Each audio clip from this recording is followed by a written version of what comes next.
EMDR helped me to understand that I think the biggest thing, not all parents are bad, and that not all families are toxic, and not all things happen to you because you're a bad person, that you don't deserve the things that other people do to you, that these are like really big, high level things that I learned. But for a very long time, I was that person thinking the self-limiting belief of, oh, these things happen to me because I'm not important, or I am not worthy of anything else.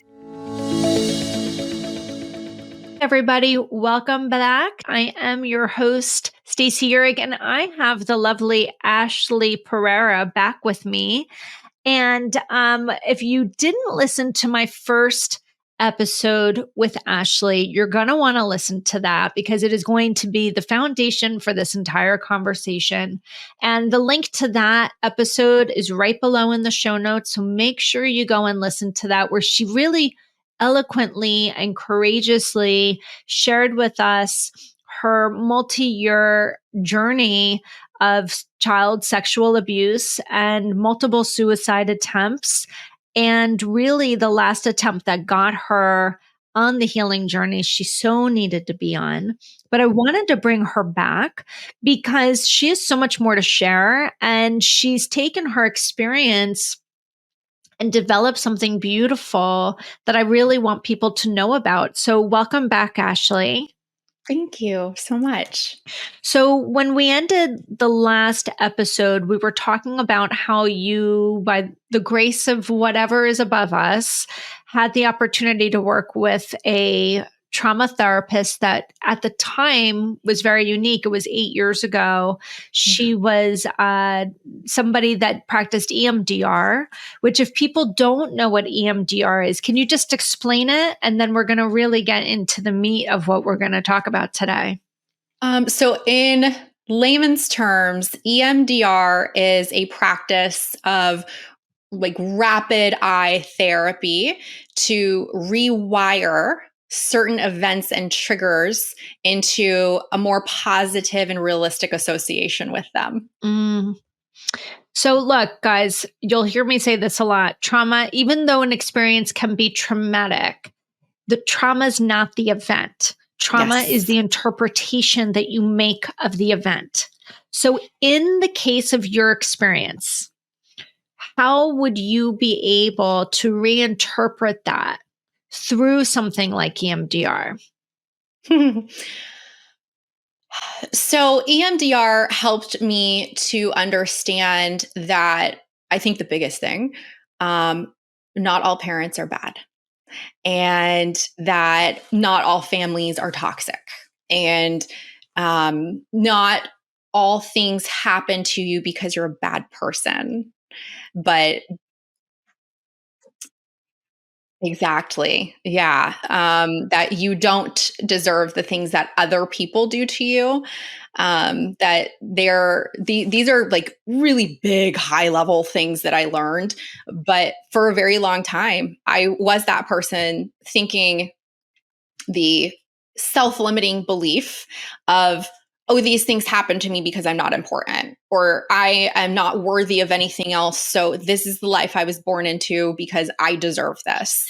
And these are the things that are happening to me because I am unimportant, or everyone else just needs to take something out on me, right? Through decades of experiences with different people. Because I have no value and I don't matter. Right. And right, you'd figure, oh, well, it started happening young. This must be my life's journey. And, having worked with other people who have had a similar experience young in childhood, any adverse experience we have before the age of 9, whether it's a massive abuse or neglect and abandonment, the only decision that child can make is it must be me. Yeah.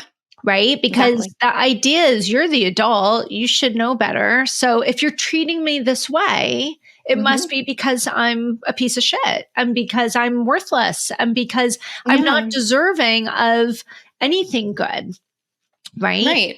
And our So, brains at that point we haven't finished our cognitive development. Like we're like oh, right please, in we're the like middle at at the that big, age yes, of understanding even what actual feelings are and how to make right. sense of them, much less associating things appropriately. I'm pretty sure like we don't even start doing that until our 20s. Yeah.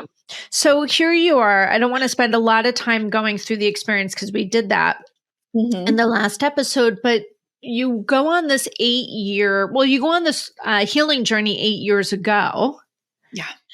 and you built something out of that experience. So I'd love to give you the platform to talk about what is it that you built? What was the gift in this challenge that you wouldn't have been able to build without it? I think that the greatest gift is I am a Christian now. I was not. I did not grow up this way at all. The greatest gift is my relationship with God at this point because that is the best love I've ever known. And because of having that love, I believe in myself now. I value Mm, myself now, and I love and value other people, whether or not they're quote unquote good or bad people. I genuinely believe that everyone has the opportunity to be better and make everyone else better. And even though I did not necessarily receive those experiences of other people making me better up until that point, because of this newfound love that I had, I started hearing these messages in my mind of, I want to make other people feel this way. I want them to have what I'm experiencing. So every step of my healing journey over the last 8 years, and it's a lifelong journey, I will say that right now. You don't ever heal completely from things that happen to you. You simply learn to reassociate the meanings of them and better understand yourself as you're evolving through those experiences.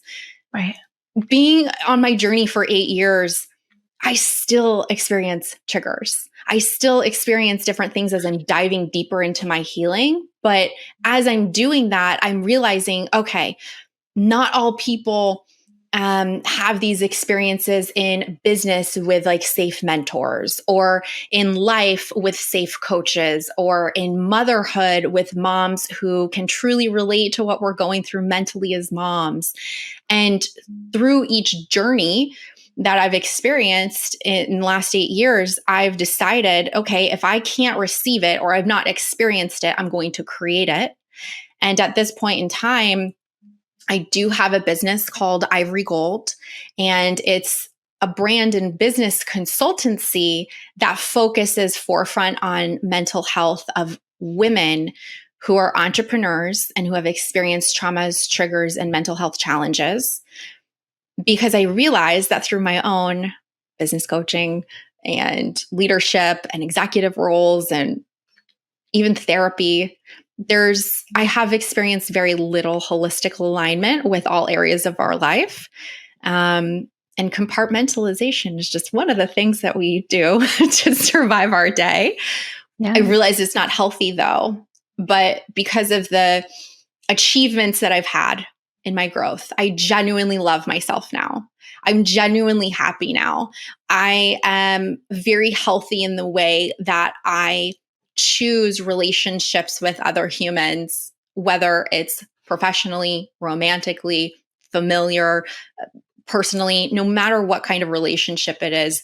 The tools that I acquired in my EMDR therapy and in trauma therapy, I have applied to every area of my life. And I have made this business that is specifically focused on helping women to align the different areas of their life and live holistically so that you don't reach the unfortunate burnout that I did 8 years Mhm. ago and wanting to commit Mhm. suicide because I was burnt out in every area of my life. Mhm. You Mhm. don't So deserve that. how do you, I guess what I wanna ask is, what is unique in the way that you approach this that perhaps someone else, another coach wouldn't or another consultant would not?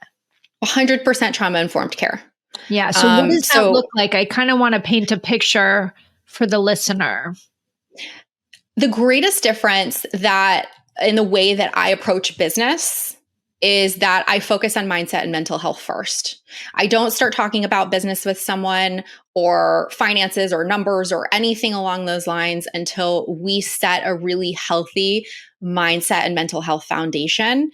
And it's focused on helping them to bring in and align what they're doing in their professional life versus what they feel in the rest of their life and their emotions towards that and how it makes them feel. And, if they're focused on things that are burning them out or that they shouldn't be doing, setting a really strong mental health and mindset foundation, going through specific exercises in Okay.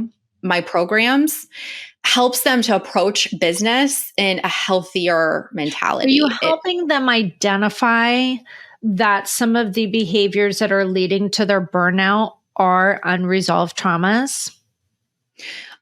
So the women that I work with, I specifically choose to work with people who are somewhat self-aware.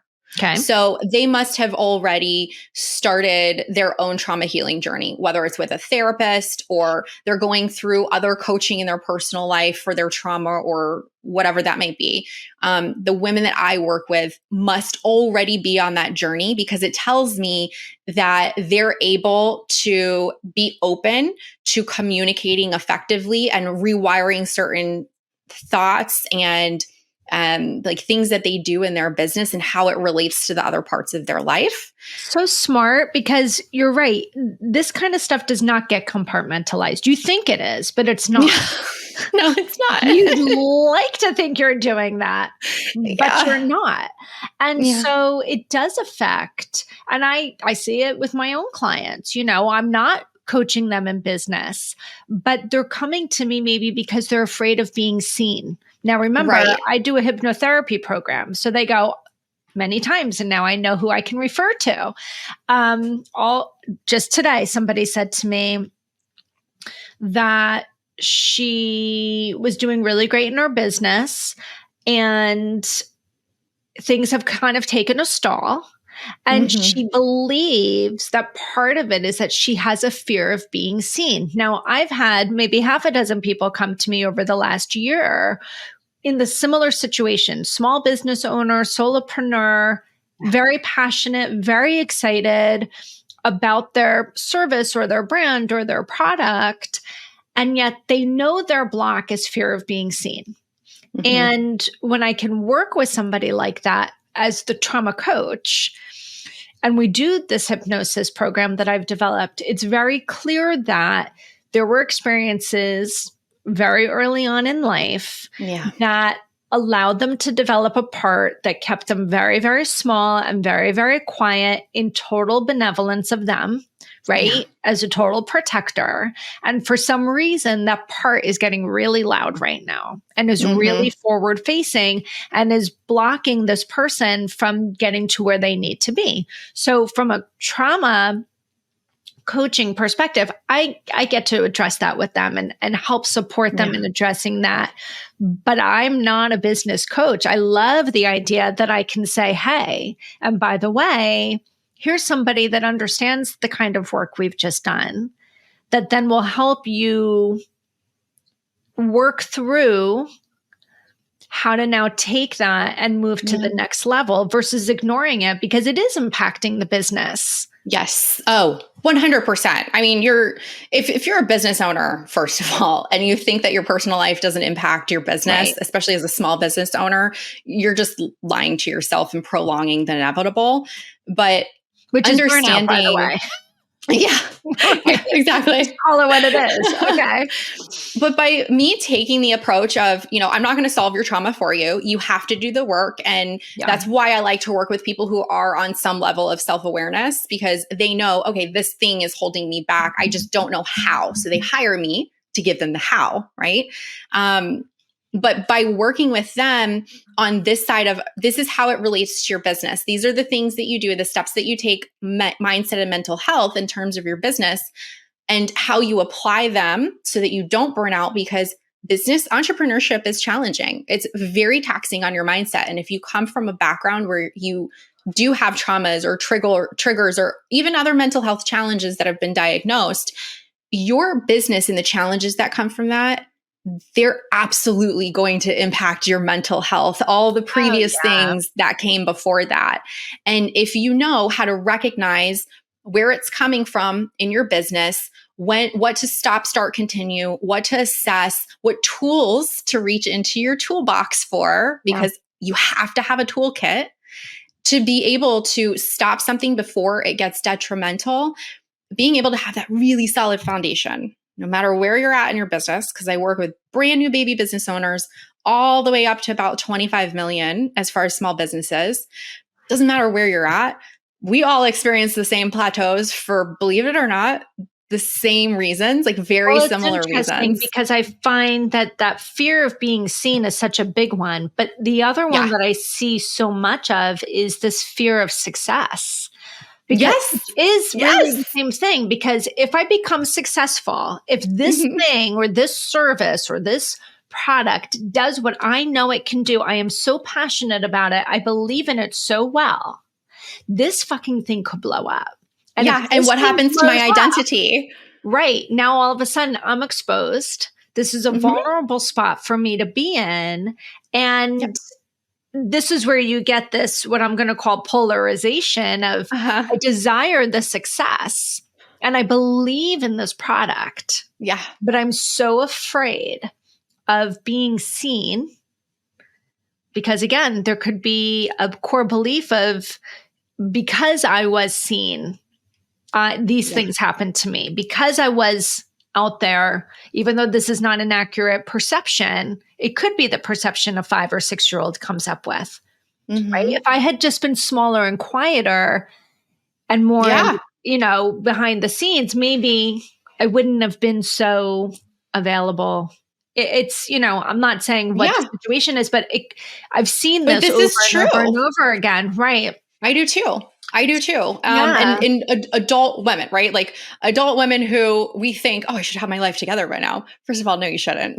Like life is a journey. We're constantly discovering ourselves and evolving into new people. And if you're giving yourself a really great opportunity to continue life and business and within your own mental health journey, you're going to accept the challenge of this is going to be hard at different levels in the evolution of my healing. And you learn to apply certain things in every area of your life. And that's what I do now is I apply everything that I learned in the beginning stages of my trauma healing. I think, oh, how can I apply this to my finances? How can I apply this to my family life and my friendships and my business? And that's literally what I do now is help other women that come from a similar background or experiences to mine and give them the tools to create this holistic alignment across their personal, professional, financial, and mental health so that they feel this like weight off of their Yeah. shoulders. And when you feel that weight off of your shoulders, where you're like, okay, I don't have to do as much, or I don't have to be as much as I think I do, this newfound confidence comes about and this beautiful creativity to I knew you were want going to say to that. Yes. do the things that you're truly passionate about. They happen. And for us women, because that's, my audience, for us women, when we get together in community, which this is the whole purpose of my mastermind, I'm going to start in-person events, like mini summits for women in the new year.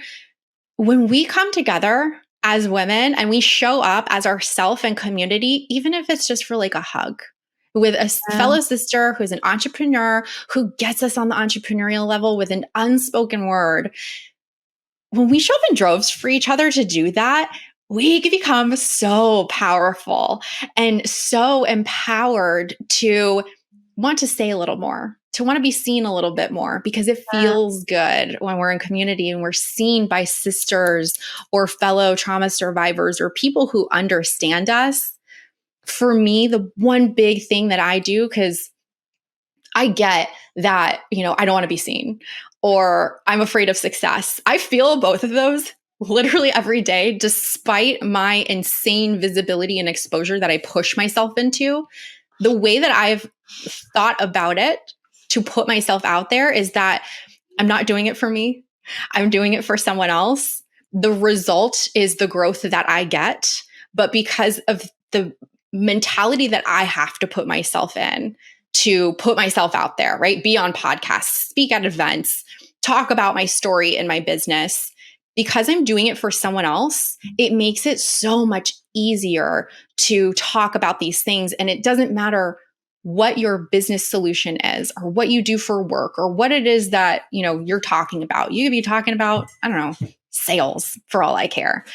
If you're selling a sales program, if you know how passionate you are about helping other people because it helped you so much, Right. and your mentality is that I want everyone else to feel this, it becomes so much easier to approach that focus of like, okay, it's shifted off of me.